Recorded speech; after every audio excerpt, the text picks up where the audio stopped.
You are watching the webcast edition of Servant of God Father Patrick Peyton's Family Rosary Crusade magazine program, produced from Manila, the Philippines. Web published on www.familyrosary.tv, continuing the mission of encouraging families to pray the Rosary together.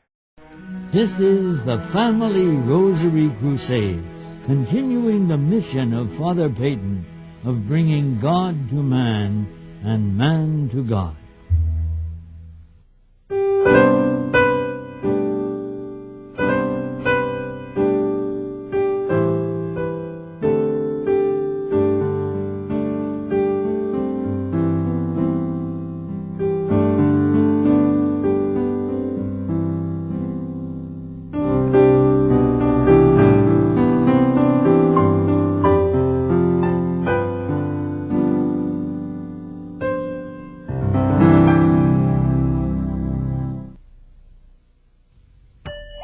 Here now is an update of news and events in and around the Catholic Church. This week on Dateline FRC.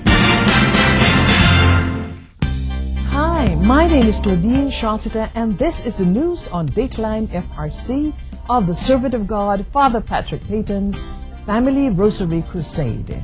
In India, thousands of Hindus who believe that the Blessed Virgin Mary is a sister of a Hindu goddess have joined a Marian feast in a village in the state of Goa.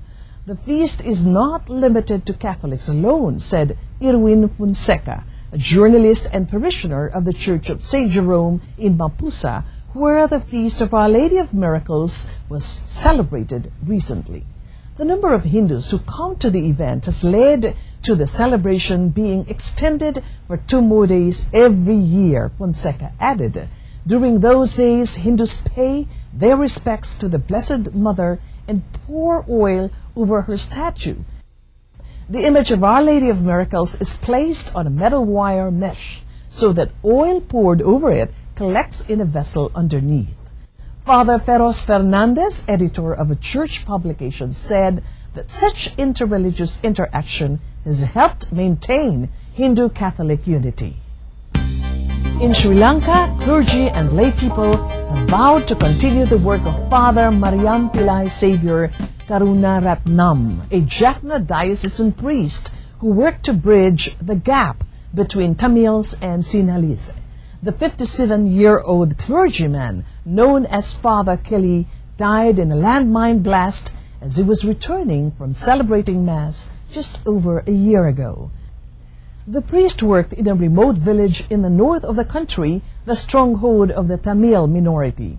Father Kelly, who was a Tamil, devoted his life to bringing understanding between the Tamils and the Sinhalese, Sri Lanka's overwhelmingly Buddhist ethnic majority.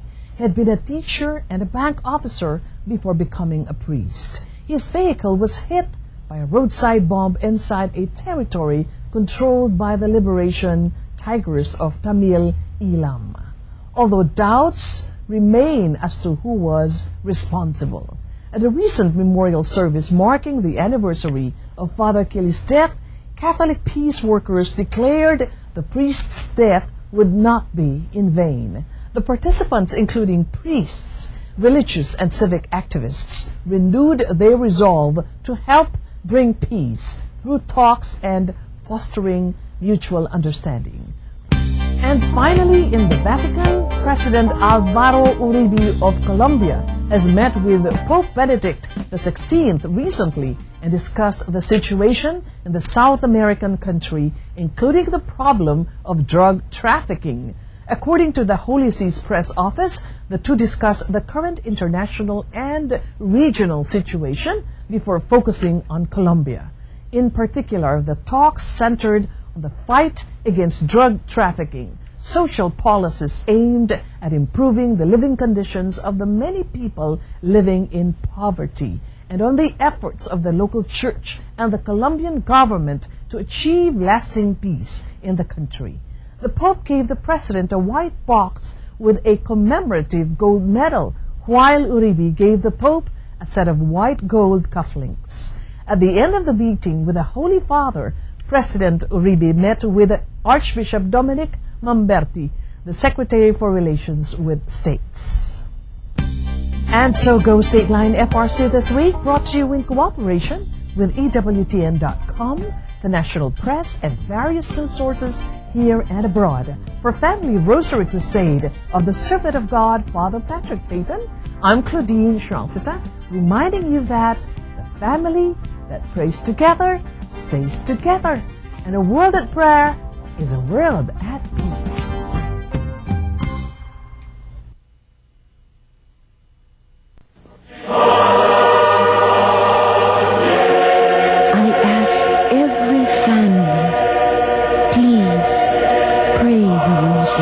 The family that prays together stays together. The family that prays together stays together.